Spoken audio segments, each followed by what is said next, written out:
రకంగా కేసీఆర్ మీద ఏడ్చుకుంటూ వాళ్ళు పనిచేస్తూ ఉన్నారు, మీరు చూస్తూ ఉన్నారు. కాళేశ్వరం ప్రాజెక్ట్ దానిలో మేడిగడ్డ బ్యారేజు 100 కాంపోనెంట్లలో అదొక చిన్న కాంపోనెంట్.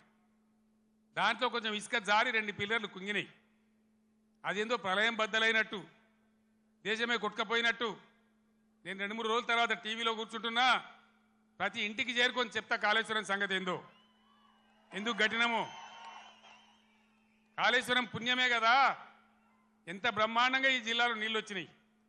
ఏ విధంగా మిడ్ మానేరు ఎల్ఎండి నిండి ఉంటుండే, ఏ విధంగా చెరువులు చెక్ డ్యాములు మత్తళ్ళు దుంకుతుండే. చాలా దుఃఖం కలుగుతూ ఉంది మనసుకు. నా కండ్ల ముందే ఇంత తొందరలోనే ఈ కరెంటు మాయం కావడం, రైతులు కళ్ళలో నీళ్లు పెట్టుకోవడం, సోషల్ మీడియాలో చూస్తూ ఉంటే అనేక చోట్ల రైతులు పొలాలు కాలబెడతా ఉన్నారు, గొర్రెలను మేపుతా ఉన్నారు, గొడ్లను మేపుతా ఉన్నారు. వాళ్ళు అట్లా నాశనం అవుతుంటే కూడా నేను పేగులు మెడలేసుకుంటా, పండవేటి తొక్త డైలాగులే తప్ప, రైతు సోదరులారా భయపడకండి. ఒకనాడు ఇదే ఎస్ఆర్ఎస్పీకి నీళ్ళు తక్కువ పడితే సింగూరు డ్యాంలో ఉంటే అక్కడి నుంచి తెచ్చి వరంగల్ దాకా ఇచ్చి కూడా పంటలు కాపాడినాం. సిఆర్ గారు నా పక్కనే ఉన్నారు. ప్రభుత్వం అంటే అట్లా ఉండాలి, దమ్ము ఉండాలి, ధైర్యం ఉండాలి, రైతాంగాన్ని కాపాడాలనే ప్రేమ ఉండాలి. ఆ ప్రేమ ఉంటే, ఆ సోయి ఉంటే ఇవాళ ఈ పరిస్థితి రాకపోవు. ఎంతసేపు కేసీఆర్ని మన బదనాం చేయొచ్చా, మేడిగడ్డ ఈ గడ్డ చెప్పి. మన పనులలో ఒక పన్ను వదలవుతుంది, 32 పనులు రాలగొట్టుకుంటామా, మొత్తమే ఊడగొడతామా? ఏ పన్ను అయితే ఊగుతుందో ఆ పన్ను బాగు చేసుకుంటాం, కానీ మొత్తం పనులు అయితే రాలగొట్టుకోం కదా. ఒక 2 పిల్లర్లు, మొత్తం 300 పిల్లర్లు ఉంటాయి కాళేశ్వరంలో. అలా కలిసే నదుల మీద, ఉపనదుల మీద, మెయిన్ గోదావరి మీద 300 పైచిలకు పిల్లర్లు ఉండేటువంటి కాళేశ్వరం ప్రాజెక్టులో 2 పిల్లర్లు కుంగిపోయినాయని, అది భారతదేశమే మునిగిపోతున్నంత బొబ్బ చేసి కేసీఆర్ మీద బదనాం పెట్టాలనే పద్ధతిలో ఇలా చిల్లర రాజకీయం చేస్తూ ఉన్నారు తప్ప, మరి రైతుల మంచినీళ్ళు ఇలా మార్చి 10-12కే ఇట్లా ఉంటే రేపు ఏప్రిల్ మే నెలలో ఏం కావాలి మన గతి? ఏం కాబోతా ఉన్నది? ఏం జరగబోతా ఉంది? అందుకే ఇవాళ మళ్ళీ మీరు తప్పిపోయి, దయచేసి నాయకులు, కార్యకర్తలు మీరందరూ కూడా వినోద్ గారు కోరినట్టు గ్రామాలలో చర్చ పెట్టాలి. ప్రతి బీఆర్ఎస్ కార్యకర్తకు, నాయకులు నేను విజ్ఞప్తి చేస్తా ఉన్నా, ఏ విషయం చూసినా కూడా వీళ్ళ వైఖరి సరి అనే పద్ధతిలో లేదు. ఇప్పుడు వచ్చిన ప్రభుత్వం ఒక అంకుశంలాగా బీఆర్ఎస్ ఉండాలి. బీఆర్ఎస్ బలం తెలంగాణ బలం. ఎందుకంటే బీఆర్ఎస్ తెలంగాణ దళం, తెలంగాణ గలం. శాసనసభలో కానీ, పార్లమెంట్లో కానీ అన్ని విధాల ఇటు రాష్ట్రాన్ని, కేంద్రాన్ని ఒప్పించి మెడలు వంచి బ్రహ్మాండంగా పని జరిగాయనంటే బీఆర్ఎస్ ఉండాలి. నేను మా ఎమ్మెల్యేలు వస్తే నేను చెప్పిన, వాళ్ళు గెలిచిండ్రా 3 నెలల దాకా వాళ్ళని పనిచేయనండి, 4 నెలల దాకా వాళ్ళ వ్యవహారం ఏందో చూద్దాం, మన మీద వాళ్ళకి అధికారం వచ్చిందని ఈర్ష్యపడ్డట్టు అక్కస్తో ఉండొద్దు, మనం వదిలిపెడదాం వాళ్ళను, 4 నెలల తర్వాత కార్యాచరణ మొదలు పెడదామని అన్నాం. ఒక్కటంటే ఒక్క మాట మీద ఖాయం ఉండద్దా? ఉరుకుర్రి 2 లక్షల రుణం తెచ్చుకోండి, 9 తారీఖు నాడు నేను మాఫీ, డిసెంబర్ 9 నాడే. అందుకే ఈరోజు బీఆర్ఎస్ ఎమ్మెల్యేలు ప్రశ్నిస్తూ ఉన్నారు, బీఆర్ఎస్ నాయకులు ప్రశ్నిస్తూ ఉన్నారు. మీ అందరు నేను కోరేది ఒకటే, తెలంగాణ బలంగా ఉండాలంటే బీఆర్ఎస్ బలంగా ఉండాలి, ప్రశ్నించేవాడు ఉండాలి.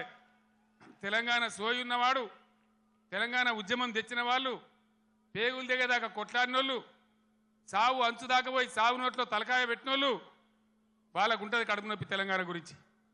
కాబట్టి నేను తెలంగాణ యావత్ ప్రజానీకాన్ని కోరుతా ఉన్నా, నా మాటల్ని మీరు దయచేసి ఆలోచన చేయండి.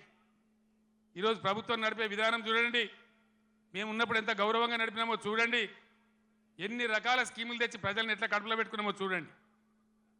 ఇలా చేనేత కార్మికులు బతుకమ్మ చీరలను తెచ్చినాం, తమాషకు దేలే, చెక్కిలి గింతల కోసం దేలే. నేను అన్నాడు ఉద్యమంలో, నేను ప్రొఫెసర్ జయశంకర్ సిరిసిల్ల నుంచి పోతుంటే మధ్యరాత్రి పూట గోదల మీద కారు లైట్లు కనబడతా ఉన్నాయి, ఆత్మహత్యలు చేసుకోవద్దు, సావు సమస్యలకు పరిష్కారం కాదు అని. అవి చూసి మేము కళ్ళలో నీళ్లు పెట్టుకొని ఏడ్చినాం.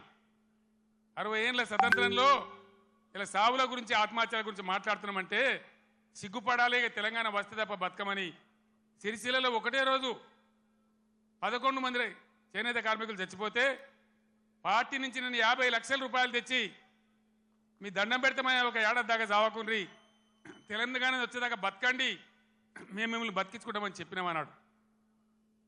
దాన్ని దృష్టిలో పెట్టుకొని విద్యార్థులు వేసుకునే యూనిఫామ్లు కావచ్చు, పేద వర్గాల మహిళల కోసం పండగకు కొనుక్కొని వాళ్ళ కోసం బతుకమ్మ చీరలు కావచ్చు, పథకం తెచ్చి వాళ్ళకి ఇచ్చినాం. చేనేత మిత్రులు లాంటి ఎన్నో కార్యక్రమాలు పెట్టినాం. మీరు చూస్తూ ఉన్నారు, గత 7-8 సంవత్సరాల నుంచి చేనేత కార్మికుల ఆత్మహత్యలు ఆగిపోయినాయి. పవర్ లూమ్స్ వాళ్ళని ఎంకరేజ్ చేసినాం, వాళ్ళని కాపాడే ప్రయత్నం చేసినాం. ఏం చేసినా ప్రజలను దృష్టిలో పెట్టుకొని, పేద వర్గాలను దృష్టిలో పెట్టుకొని, రైతులను పెట్టుకొని చేసినాం. నేను వ్యవసాయ స్థిరీకరణ ఒక మాటలో చెప్పిన, దేశంలో ఎవ్వరు కూడా పిలువనటువంటి మాట రైతు బంధు అని పేరు పెట్టి రైతు బంధు తెచ్చినాం. 24 గంటలు ఫ్రీ కరెంట్ ఇచ్చినాం. రైతు పండించిన ప్రతి గింజను కనీస మద్దతు ధరకు కొని నేరుగా వాళ్ళ బ్యాంకులోకి డబ్బులు పంపినాం. ఈ సదుపాయం వల్ల తెలంగాణ రైతాంగానికి గుండె ధైర్యం వచ్చింది. ఇక నిలబడగలుగుతాం అనుకున్నారు. కానీ 3 నెలలనే ఇంత మార్పు జరిగితే, పంటలు ఎండబెట్టే పరిస్థితి వస్తే నా కళ్ళల్లో కూడా నీళ్ళు వస్తూ ఉన్నాయి. ఏం అన్యాయం, ఏం గరి. ఆనాడు సమైక్య పాలకులు ఇచ్చినాం, ఇప్పుడు అంతకంటే కూడా భయంకరంగా తయారైందని. నేను చేనేత కార్మికులు కూడా మనవి చేస్తూ ఉన్నా, మీరు మళ్ళీ బతకాలంటే మీ తరఫున కొట్లాటోళ్ళు అసెంబ్లీలో ఉన్నారు, పార్లమెంట్లో కూడా ఉండే అవసరం ఉంటుంది. ఇటు రాష్ట్రాన్ని అటు కేంద్రాన్ని నిలదీసి ఖచ్చితంగా చేనేత కార్మికులు కూడా దయచేసి ఇలా ఆలోచన చేయాలి. ఓటు ఏదో తమాషకేయద్దు. మొన్న కూడా కొంతమంది తమాషకేసిండ్రు. ఏమైంది, కరెంటు బాగా అయింది, మంచినీళ్ళు బాగా అయింది, రైతు బంధు వస్తుంది, ఇవన్నీ సెటిల్ అయిపోయినాయి, ఇక బాధ లేదు, వీడేమో ఎక్కుతున్నాడు. కానీ ఆయనతో దురాశ కట్టి చేయి చాపింది. తీర్థం పోదాం తిమ్మక్క అంటే వాడు గుల్లే, మనం సల్లే. తీర్థం పోయినాం నమ్మి, కాంగ్రెస్ తీర్థం పుచ్చుకున్నాం. ఏమైంది, వాళ్ళు మంచిగా పదవులకు ఎక్కిరు, బ్రహ్మాండంగా ఉన్నారు, డబ్బు మూటలు గుంజుతున్నారు, దౌర్జన్యంగా దోపిడీ చేస్తున్నారు, ఢిల్లీకి మళ్ళీ సూట్ కేసులు పంపుతున్నారు. ఆ పని మీద బిజీ ఉన్నారు ఫుల్గా. ముఖ్యమంత్రి మంత్రులు హైదరాబాదు ఢిల్లీ, ఢిల్లీ హైదరాబాద్ తిరుగుడు. 3 నెలల 9 మాటలు పోతారు. ఇన్ని యాత్రలా అంటే ఏం జరుగుతుంది? మళ్ళోసారి తెలంగాణ ఆత్మగౌరవాన్ని ఢిల్లీ గద్దల పెద్దల దగ్గర, వాళ్ళ పాదాల దగ్గర తాకట్టు పెట్టి ఇలా మన ప్రాణాలతో చెలగాట మాడుతూ ఉన్నారు. ఇది ఇట్లే కొనసాగన్నా, ఈ విధంగానే ఉండన్నా, లేక ప్రజల పక్షాన బలంగా గలం వినిపించి పోరాడేటువంటి నాయకులే ఇలా పార్లమెంట్కు అన్నా దయచేసి ఆలోచన చేయాలి. ఎందుకు బీఆర్ఎస్కు ఎంపీలు, ఇంతకుముందు 4 బీజేపీ ఎంపీలు ఏం చేసిండ్రు? ఏకైనా పైసలు తెచ్చిండ్రా? ఏమైనా లాభం చేసిండ్రా రాష్ట్రానికి? దయచేసి ఆలోచన చేయాలా. పట్టిగానే అలవోకగా తమాషగా ఓట్లు వేయద్దు. భయంకరంగా ఇలా దేశం అన్ని విధాలు నష్టపోతూ ఉంది. ఈ దేశంలో అవసరానికి మించిన బొగ్గు నిల్వలున్నాయి. 360 బిలియన్ టన్నుల బొగ్గున్నది. 70,000 టీఎంసీల నీళ్లు నదులలో ప్రవహిస్తున్నాయి. 40 కోట్ల ఎకరాల సాగు భూమికి సరిపడే నీళ్లు బ్రహ్మాండంగా ఉన్నాయి. కేంద్రంలో కూడా సమర్థమైన ప్రభుత్వం ఉంటే బ్రహ్మాండంగా దేశం కరెంటు కొరత లేకుండా యావత్తు దేశమే ఉండే పరిస్థితి ఉంటుంది. మొన్న నన్ను మీరు ఇక్కడ ఆగబట్టింది, బ్రేక్ కొట్టింది. కానీ మొన్న నేను ఇక్కడ గెలిచి ఉంటే ఈ పాటికి సగం దేశంలో అగ్గి పెట్టేవాడిని, శిక్షించేవాడిని, మొత్తం దేశాన్ని చైతన్యం చేసేవాడిని. చిన్న దెబ్బ తగిలింది, పర్వాలేదు, ఓర్చుకుందాం, తట్టుకుందాం. మనం ఉద్యమాలు చేసిన వాళ్ళం, ఓకే ఉన్నోళ్ళం, పేగుల దగ్గర కొట్లాడే శక్తి ఉన్నోళ్ళం, ధైర్యం ఉన్నోళ్ళం, ధైర్యంగా ముందుకు పోవాలి. మేము దళిత బంధు తెచ్చినా, చేనేత కార్మికుల కోసం తెచ్చినా, రైతు బంధు తెచ్చినా, కులము మతము జాతి ప్రసక్తి లేకుండా మైనార్టీ రెసిడెన్షియల్ పాఠశాలలు పెట్టినా, బీసీలకు పెట్టినా, ఎస్సీలకు పెట్టినా, ఎస్సీలకు పెట్టినా, కులం చూడలే, మతం చూడలే, జాతి చూడలే. ఇలా మనం కూడా తెలంగాణ జాతిగానే నిలబడాలి, కలబడాలి. దయచేసి నేను మీ అందరినీ ప్రార్థించేది, నేను లంబా చౌడ ఉపన్యాసం చెప్పడానికి రాలే. ఒక మెసేజ్, ఒక టేకాఫ్. ఇది లక్ష్మీ గడ్డ కాబట్టి, ఇదే గడ్డ నుంచి తెలంగాణ సాధించినాం కాబట్టి నేను మీకు అందరికి ఒకసారి నమస్కరించి ఈ అప్పీల్ తెలంగాణకు చేసి బ్రహ్మాండంగా చేయాలని చెప్పి నేను ప్రయత్నం చేస్తూ ఉన్నాం. కాంగ్రెస్ గవర్నమెంట్లో మీరెవరు భయపడే అవసరం లేదు నేను చెప్తా ఉన్నా. పోలీస్ సోదరులారా మీకు మనవి చేస్తా ఉన్నా, మీరు అనవసరంగా గ్రామాలలో చిచ్చులు పెట్టి సోషల్ మీడియా పోస్టులు పెట్టిన వాళ్ళని కూడా బెదిరిస్తా ఉన్నారు. ఇది మంచిది కాదు. మీరు చూడండి, ప్రజల స్పందన చూడండి. నేను అడుగుతా ఉన్నా, మీకు పోలీసులకు రాజకీయాలు ఎందుకండి?